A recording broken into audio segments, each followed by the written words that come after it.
I'm here with Mark Latham at the Australian Libertarian Society Freedman Conference 2017. Thank you for joining us. Pleasure, thanks Dave. I remember you came to this conference 2 years ago and gave a speech. A lot of people were rather bemused that you were here, and you said, it is good to be here, to be amongst a group of fellow losers. So here you are back again 2 years later. The conference is a lot bigger and you're back again. So what's brought you back this time? Well, I like the idea of freedom. I mean, freedom of speech is becoming very precious in Australia. I've had examples where I've been kicked out of organisations, or what I've got to say has been deemed unacceptable, forbidden, a taboo, and to be at an organisation that values freedom has a value in its own right. I think that it'd be hard to be kicked out of a Liberty conference, wouldn't it, on the basis of unacceptable speech? So I feel like I've found people who at least will listen and that accords with my philosophy, that debate differences of opinion are the lifeblood of democracy. And at the end of the day, if people don't want to listen to my point of view, turn me off or read a different newspaper or change the channel on the radio dial, or accept the fact that you can disagree without having your feelings hurt, and that sometimes in dealing with uncomfortable views that you find inconvenient, you might actually learn something, because it challenges the listener to question their own beliefs and perhaps improve their own arguments in return. So in terms of your political journey, you haven't changed your philosophy all that much from when you were opposition leader to now coming to a libertarian conference and finding quite a lot you agree with. So you're saying you always were like that, or have you had a bit of a journey? Well, within the Australian Labor Party, there's always been a tension over the years. This goes back more than a century, between small L liberalism and socialism. I remember Graham Freudenberg, Gough Whitlam's speechwriter, telling me he was much more a small L liberal than a socialist. And I believe in the age of reason, where you judge evidence, and sometimes that changes in front of you over time. But there's probably two things on the libertarian front. One is, I was massively impressed by the liberalisation of the Australian economy in the 80s and 90s and right through, I suppose, the Howard and Costello period as well, that got results.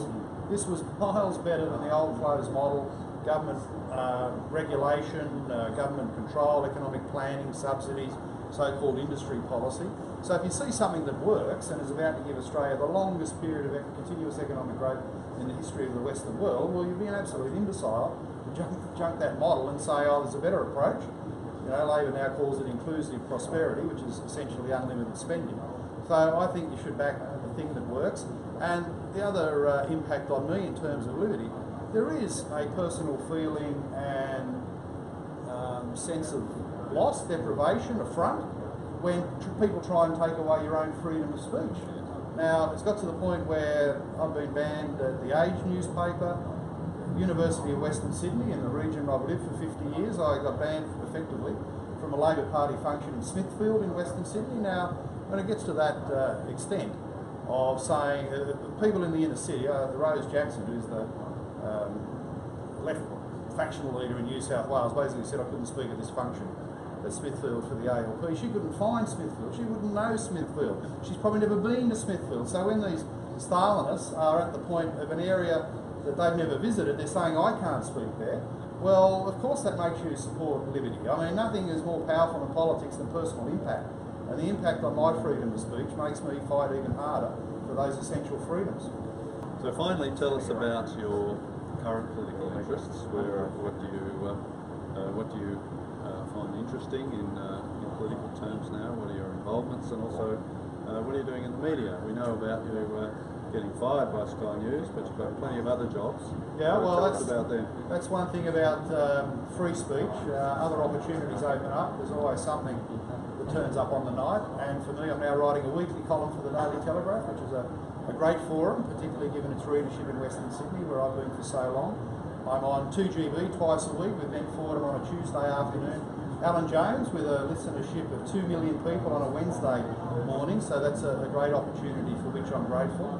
And I've set up my own online platform, Mark Latham's Outsiders. We've got some expansion plans that I've been working on this weekend actually at the conference, so we've got some exciting news in the pipeline there. And very keen to advance my ideas.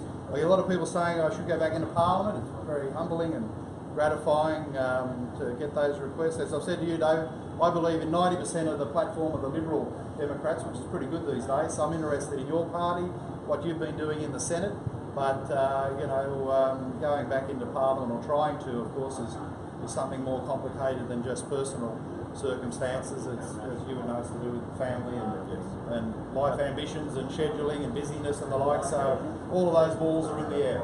I think if you went back into Parliament a second time, it'd be like getting married a second time. It's a triumph of hope over experience. Well, I've done that. Have you? And I've got to say, the second marriage is the length of the straight better than the first. Is that right? So you're giving me encouragement there, inadvertently. Okay, all right. Well, thank you very much for joining us. You're a lot smarter the second time round.